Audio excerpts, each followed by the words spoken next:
مستند اور مکمل تاریخ نہیں ہوتی. آئیے انٹرویو کا مطالعہ شروع کرتے ہیں. پہلے تو یہ جو مجھے معلوم ہوا اس انٹرویو میں یہ بات کہ پروفیسر زیدی جو تھے وہ انگلینڈ میں جا کر سیٹل ہو گئے تھے اور وہیں قیام پذیر تھے.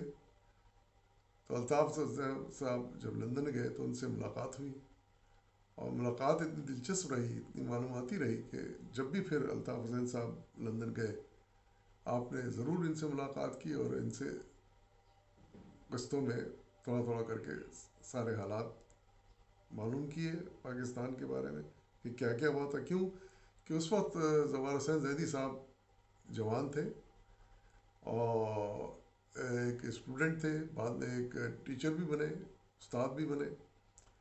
تو وہ ان کی نظر سے سارے حالات گزرے تھے نوجوانی کے عالم میں. وہ سب کچھ دیکھ رہے تھے کیا کیا ہوا, بلکہ ملاقات بھی ہوئی ان کی قائد اعظم سے. تو جو بھی بہرحال احوال ہے تو اس کو ہم وہ آگے چل کے سنتے ہیں. الطاف حسین قریشی صاحب لکھتے ہیں کہ اگست 77 کے بعد متعدد بار مجھے لندن جانے کا اتفاق ہوا. وہاں ایک صاحب نظر اور باہمت نوجوان جاوید اقبال خواجہ سے ملاقات ہو گئی جو پروفیسر زوار زیدی سے فیض حاصل کرتے رہے. ان کے ذریعے زیدی صاحب سے ملاقاتوں کا سلسلہ چل نکلا اور یہ میرا معمول بن گیا کہ جب کبھی لندن جانا ہوتا پروفیسر صاحب کے یہاں ضرور حاضر ہوتا.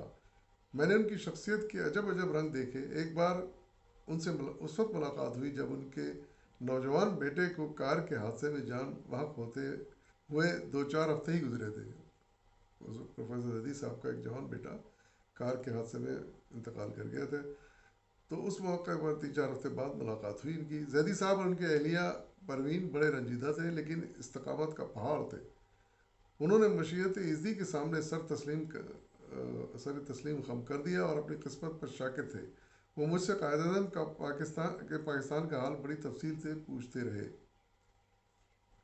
اور پھر میں ان سے کئی سال بعد غالباً 92 کے آس پاس ملا. 1 سال پہلے ان کے دل کے 3 آپریشن ایک ہی ہفتے میں ہوئے تھے اور ابھی نقاہت ان کے چہرے سے عیاں تھی. انہوں نے اپنا ایمان افروز تجربہ سناتے ہوئے کہا کہ میں نے موت کو بڑے قریب سے دیکھا ہے. سچ تو یہ ہے کہ میرے اور اس کے درمیان کوئی فاصلہ ہی نہ رہا تھا. تب میں نے اپنے رب سے گڑگڑا کر دعا مانگی کہ مجھے جناح پیپرز مکمل کرنے کی مہلت دی جائے. جناح پیپرز ہوئی پاکستان کی تاریخ, یہ ذمہ داری وہ اٹھا چکے تھے. تو اب لیکن صحت ان کا ساتھ نہیں دے رہی تھی تو آپ نے پھر دعا کی. ان کے دل کے آپریشن بھی ہو چکے تھے تو انہوں نے دعا کی کہ اللہ مجھے زندگی دے تاکہ میں یہ اہم کام مکمل کر سکوں. اللہ نے میری توبۃ النصوح قبول فرمائی اور میں 3 آپریشنوں سے گزر کر زندہ بچ نکلا. میں اپنے مقدس مشن کی تکمیل میں لگا رہتا ہوں اور امید رکھتا ہوں کہ زندگی کی یہ مہلت قوم کے کسی کام آئے گی.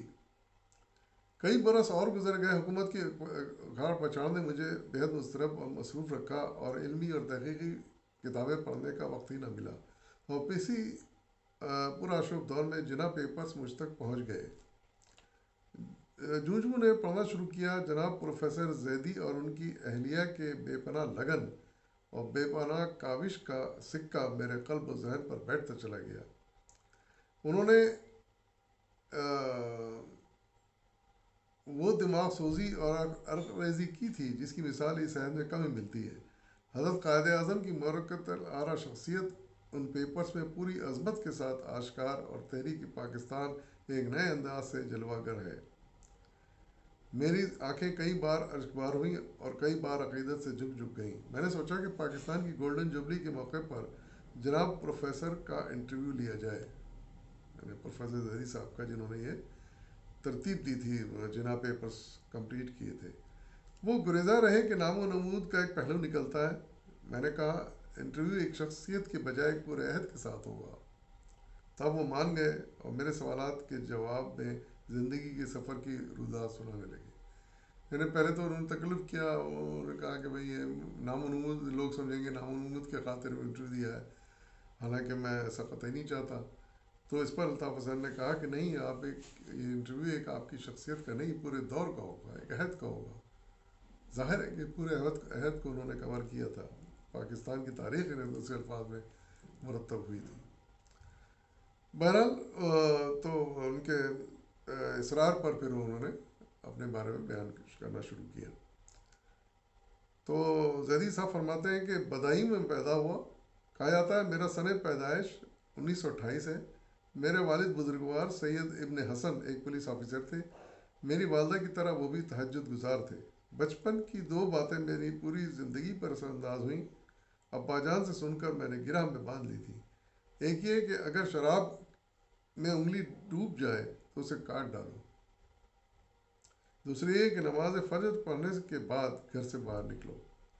میں نے امریکہ اور انگلستان میں بھی ان باتوں پر کامل شعور کے ساتھ عمل کیا. تعلیم کی ابتدا فارسی، عربی اور قرآن حکیم سیکھنے سے ہوئی. پرائمری تعلیم کے مدارج طے کرنے کے بعد میں گورنمنٹ ہائی اسکول علی گڑھ چلا گیا، جہاں ہندو اور مسلم اساتذہ پڑھاتے تھے. مجھے 10ویں جماعت میں چیف پریفیکٹ بنا دیا گیا. یہ وہ زمانہ تھا جب کانگریسی حکومت کے بن جانے سے مسلم اقلیتی صوبوں پر ہندو مت کیا جا رہا تھا. تعلیمی اداروں میں فرقہ وارانہ کشیدگی بڑھتی جا رہی تھی. ہمارے اسکول میں امتحانات شروع ہوئے تو ایک ہندو استاد نے ایک فقرہ انگریزی میں ترجمہ کرنے کے لیے دیا کہ گاؤ کشی حرام ہے اور گنگا میں نہانا ثواب ہے. اس ناپاک جسارت پر ایک ہنگامہ اٹھ کھڑا ہوا اور میں نے اس کی قیادت کی. اس ایک واقعے سے میرا سیاسی شعور بیدار ہو گیا تھا.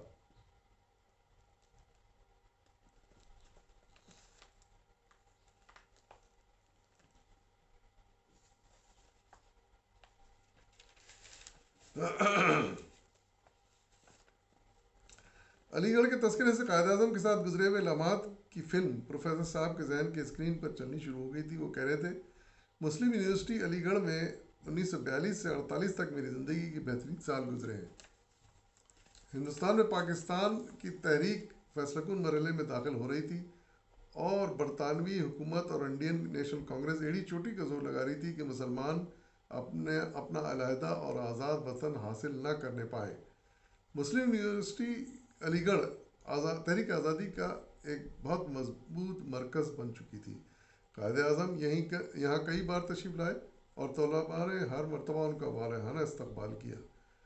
36 عیسوی میں ان کی آمد پر نوجوان ان کی بگھی میں گھوڑوں کی جگہ جت گئے. یعنی لوگوں کا قائد اعظم سے محبت دیکھیں نوجوانوں کا کہ وہ گھوڑا نکال کے وہ خود بگھی میں گھوڑے کی جگہ جت گئے اور اسے اپنے سروں پر اٹھا لیا. یعنی اس کو اٹھا کر کھینچتے ہوئے یونیورسٹی تک غالباً لے کے آئے. عقیدت کا یہ فقید مثال اظہار تھا. 45 عیسوی میں انتخابات سر پر آ گئے جن میں مسلمانوں کی جداگانہ قومیت اور ان کے مستقبل کا فیصلہ ہونا تھا.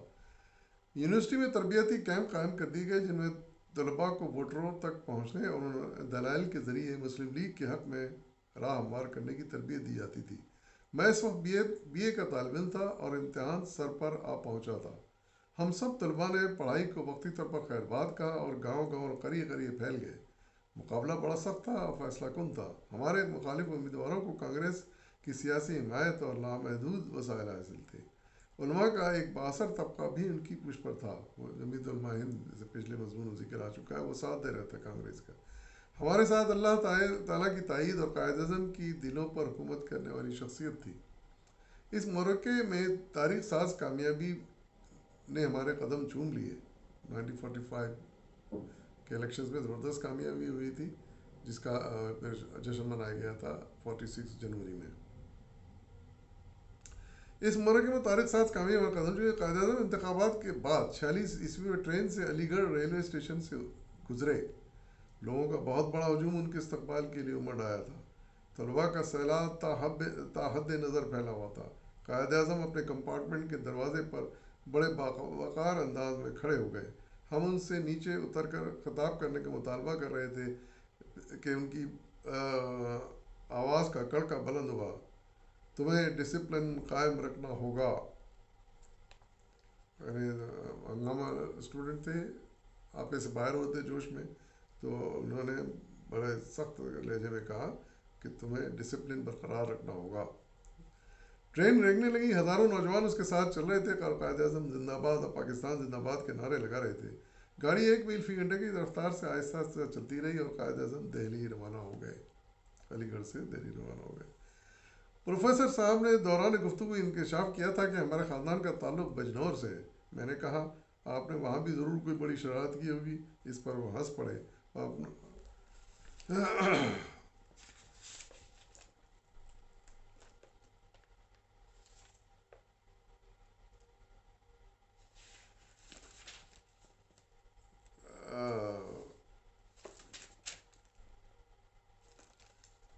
ہنس کر انہوں نے کہا کہ قاضی عبد الغفور ہمارے گھر کے سامنے رہتے تھے، ان کے ہم مولانا حسین احمد مدنی ٹھہرا کرتے تھے، جو دارالعلوم دیوبند کے منتظم اور کانگریس کے ہمنوا تھے۔ میں نے اس شہر میں اپنے طور پر بچہ لیگ منظم کی، جس میں 70-80 لڑکے بڑے سرگرم تھے۔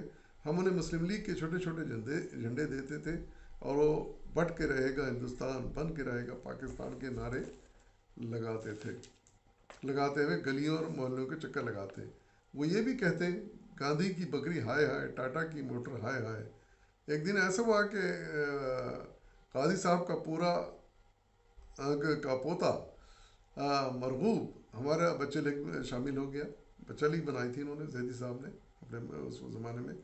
اس نے چاک سے پورے محلے کی دیواروں پر لکھ دیا مسلم لیگ زندہ باد، کانگریس مرد آباد۔ اگلے روز کیا دیکھتا ہوں کہ مرغوب کی بہت پٹائی ہو رہی ہے اس بچے کی۔ میں دوڑا ادھر گیا اور قاضی صاحب کے آگے اپنی پیٹھ کھول کر کھڑا ہو گیا کہ مجھے ماریے، اصل قصور تو میرا ہے۔ اس پر ان کا ہاتھ رک گیا اور مجھے گلے سے لگا لیا۔ سیاسی اختلاف کے باوجود ایک وفاداری قائم تھی اور ایک دوسرے کا احترام باقی تھا۔ یعنی وہ ظاہر کانگریس میں تھے جیسے بتایا گیا، تو اور یہ زیدی صاحب مسلم لیگ کی حمایت کر رہے تھے۔ انہوں نے بچے کو سکھایا اور اسے نعرے لگوائے اور وہ نعرے لکھوائے دیوار پہ۔ تو ان کے والد نے انہیں جب مارا تو وہ بیچ میں آ گئے، لیکن اختلاف سیاست کے باوجود بھی ایک دوسرے کا لحاظ تھا، محبت تھی، تو انہوں نے گلے لگا لیا ان کو، زیدی صاحب کو، اور بچے کو بھی معاف کر دیا۔ تو اس طرح سے اندازہ ہوتا ہے کہ کس طرح ایک دوسرے کا احترام تھا۔ دیکھیے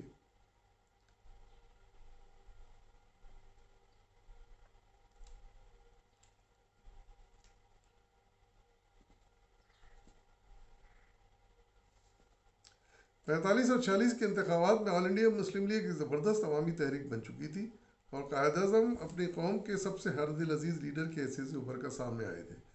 وہ اگرچہ اپنے انگریزی لباس پہنتے اور انگریزی زبان بولتے تھے، مگر مسلم عوام ان کی دیانت اور قابلیت پر مکمل اعتماد کرتے اور ان کے ادنیٰ اشارے پر بڑی سے بڑی قربانی دینے کے لیے تیار تھے۔ پنجاب میں خضر حیات ٹوانا اس وقت لیڈر تھے۔ جب مسلم لیگ نے سول نافرمانی کا اعلان کیا تو چند روز میں رضاکاروں نے ساری جیلیں بھر دیں۔